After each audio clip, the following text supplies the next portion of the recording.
We are often asked to think out of the box. तो जब भी मैं ये वर्ड सुनता हूँ मुझे लगता है कि हम तो बिल्डिंग के अंदर बैठते हैं, क्यूबिकल के अंदर बैठते हैं और घर के अंदर रहते हैं और so much so when we die we are in the coffins. तो हमेशा तो बॉक्स के अंदर रहते हैं. तो how do we think out of the box? तो out of the box thinking के बारे में अगर जानना है तो इस वीडियो को एंड तक देखिए. I will discuss some very interesting things around the topic इस इंट्रो के बाद.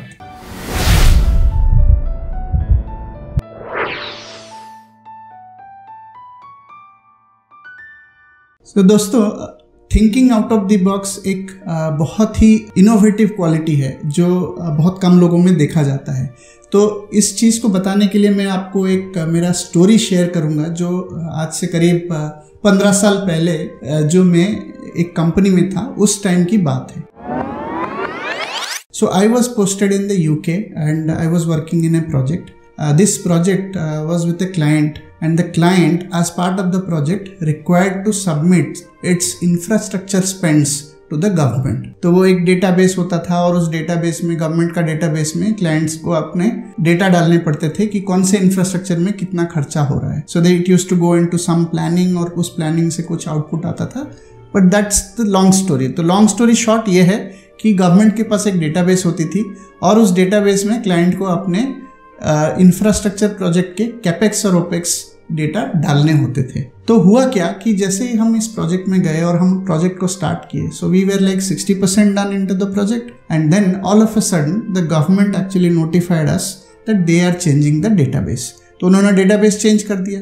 तो जैसे ही डेटाबेस उन्होंने चेंज किया तो हमने जब इनिशियल प्रिलिमिनरी इन्वेस्टिगेशन किया हमने देखा कि we will have to change 60% of the work, क्योंकि डेटा वाला प्रोजेक्ट था. So there was lot of data mapping, 1-to-1 field mapping होती थी, थोड़ी डेटा ट्रांसफॉर्मेशन होती थी, थोड़ी डेटा ट्रांसलेशन होती थी. So there are lot of data oriented work which was happening.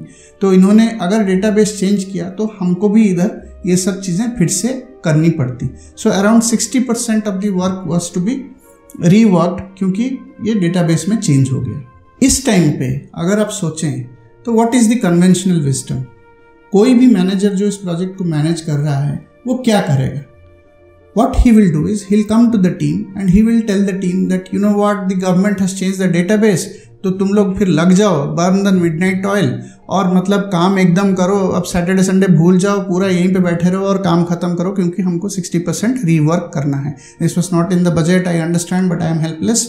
Let's do it. यही करते और सब लोग इस पे काम करते एंड फिर अल्टीमेटली तो हो जाता. बट पॉइंट मेरा ये है कि this is the conventional wisdom. But मेरे जो मैनेजर थे उस प्रोजेक्ट में, he had a different idea. उन्होंने क्या किया, उन्होंने 2 डेटा एनालिस्ट को बुलाया और बोला कि भाई क्विकली एनालिसिस करके मुझे बताओ कि कुछ वर्क अराउंड हो सकता है क्या, कहाँ से कुछ अगर चेंज करें तो कुछ हो सकता है क्या. तो इन दोनों डेटा एनालिस्ट ने एनालिसिस किया and then they found out that if the government can change one field in the database to make it slightly bigger, then our rework will reduce to 20%. अब क्वेश्चन ये है कि conventional wisdom तो यही बोलता है कि गवर्नमेंट तो कभी चेंज नहीं करेगा अपना डेटाबेस. आज तक किसी ने सुना है कि गवर्नमेंट को हमने कुछ बोला है डेटाबेस चेंज कर दो और चेंज हो जाता है? नहीं होता है.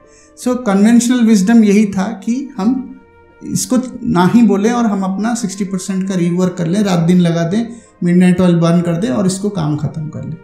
लेकिन मेरे मैनेजर ने क्या किया, उन्होंने सोचा कि चलो if this is the thing let's give it a shot. तो उन्होंने एक अच्छा सा केस बनाया और अच्छा सा केस बना के उन्होंने गवर्नमेंट को भेज दिया.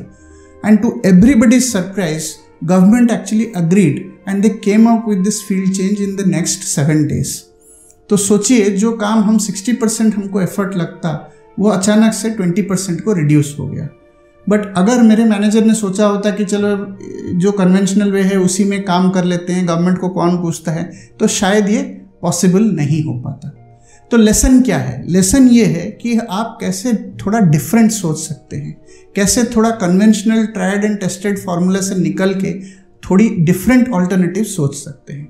Now how do you do this? Because this is what is the essence of out of box thinking. Now how do you do it?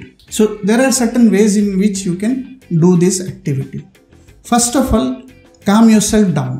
ये अपना नेचुरल टेंडेंसी होता है कि जब भी ऐसे टाइप की कोई सिचुएशन आ जाती है, कोई क्राइसिस आ जाती है, we panic and we just resort to something that we have done before and which has worked for us. ये ट्राइड एंड टेस्टेड तरीका ही काम आएगा, is what we keep telling ourselves. So first you need to calm yourself down and look at the situation. Second, you should generate all possible alternatives चाहे solutions चाहे कितने भी weird सुनाई दें, कितने भी impossible सुनाई दें, उन सब को आप generate कीजिए, generate multiple options, right? जैसे इस वाले केस में my manager actually thought of reaching out to the government, ये एक unconventional approach था but then it did work, right? तो इस तरह से आपको alternatives generate करने पड़ेंगे और आप इस generation process में सारे alternatives ले लीजिए जो शायद possible भी ना हो लेकिन आपको लग रहा है कि एक सोल्यूशन हो सकता है, आप उसको भी ले लीजिए। तीसरा स्टेप, इवैल्यूएट योर ऑप्शंस। और ऑप्शंस को इवैल्यूएट कीजिए कि ये मेरे टाइम, डिलीवरेबल, क्वालिटी, बजट, इन सब क्राइटेरिया में क्या ये फिट होता है। अगर ये फिट होता है तो आप उसमें उसको रखिए, अब नहीं फिट होता है तो डिस्कार्ड कर दीजिए। तो इस तरह से क्या होगा कि you will at the end of it find 3-4 solutions which are feasible. तो आप इन फिजिबल सॉल्यूशंस में से एक्शन आउट कीजिए और देखिए कौन सा सॉल्यूशन जो है वो आपके लिए वर्कआउट करता है। This is how you can do at a very simple level some bit of out of box thinking. ये करना बहुत ज़रूरी है क्योंकि आज के डेट में वर्ल्ड बहुत क्विकली चेंज हो रहा है। Traditional ways in which things were done before, they are not getting done any more. जो टाइम है वो बहुत क्विकली चेंज हो रहा है। So what is the need of the hour? The need of the hour is to think out of the box. कोई भी problem आए, काम डाउन कीजिए, सॉल्यूशंस जनरेट कीजिए, सॉल्यूशंस इवैल्यूएट कीजिए एंड देन अप्लाई कीजिए।